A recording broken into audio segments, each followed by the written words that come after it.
Mr. President, great to see you as always. Over 40,000 people from 82 countries. This is the second largest event in Azerbaijan since COP29.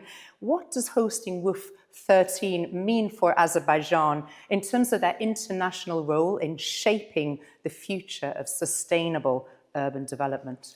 For us, of course, it's a great honor to be a host country for WOOF 13. 182 countries gathered here.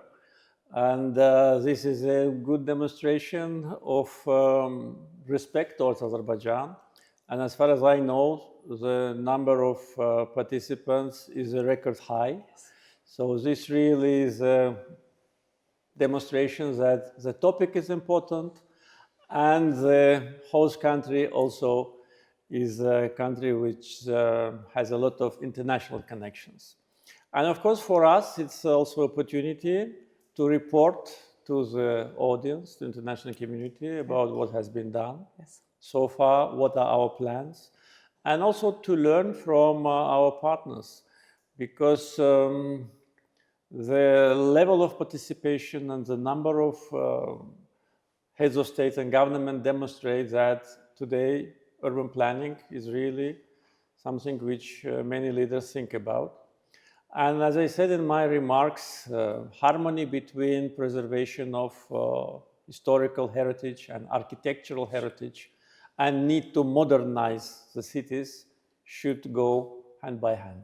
Well, obviously, Azerbaijan has presented smart city and green energy projects, across Karabakh and also East Zangezur, both areas of post-conflict, and their rebuilding of those areas. How can you see these projects contributing to global urban innovation? What can people learn from yourselves? You talk about other people, I think that we have so far elaborated a unique experience how to build cities and villages from scratch. Yeah.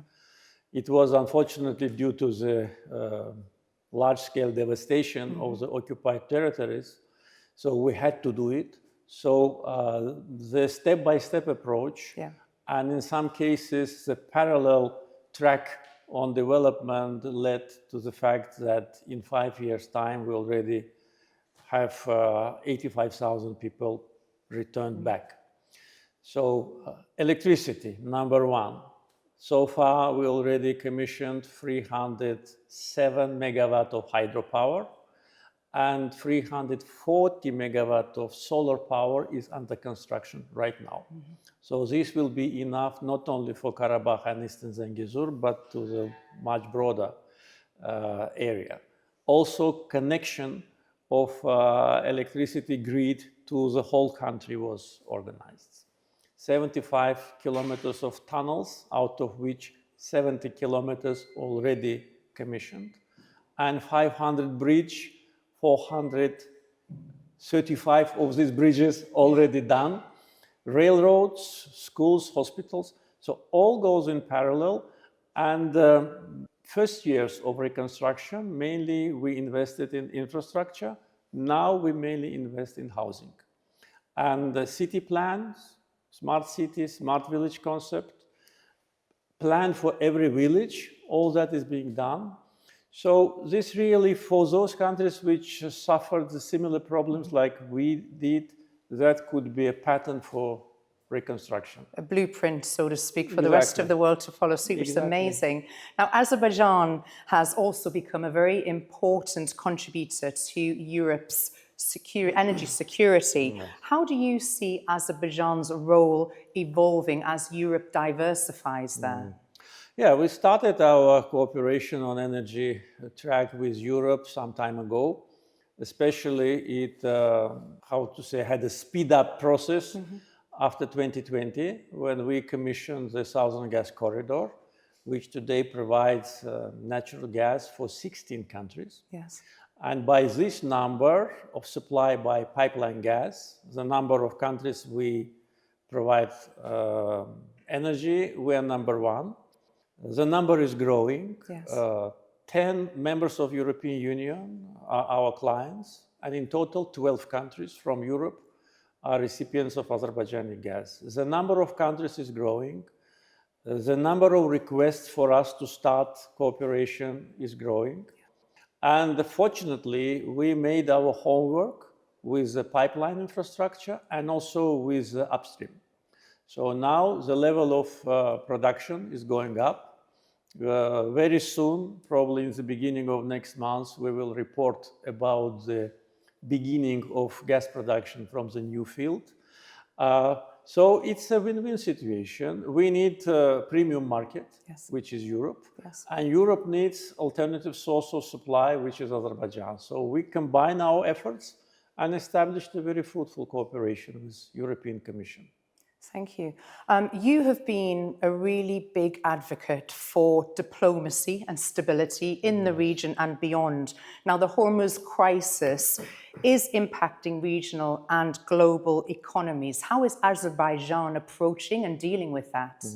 We are not affected by the crisis with respect to the supply chain, because our policy of diversification of energy supplies and routes is not a policy of today. It's for many years. We're pursuing it, and we managed together with our partners, with the neighbors, Yes. to build a diversified supply chain, whether it's oil, gas, electricity, or connectivity. And of course, what is happening now in the Middle East to a certain degree influences everybody, because some may think that the high oil price could be beneficial. Yes, it is, but at the same time, countries which are rich with oil reserves, many of them are investing in the treasuries, many of them are investing in stock markets, and when this turbulence happens, the stock market goes down. So we lose money from our investments while earning a little bit from high oil price. So everybody is affected by that.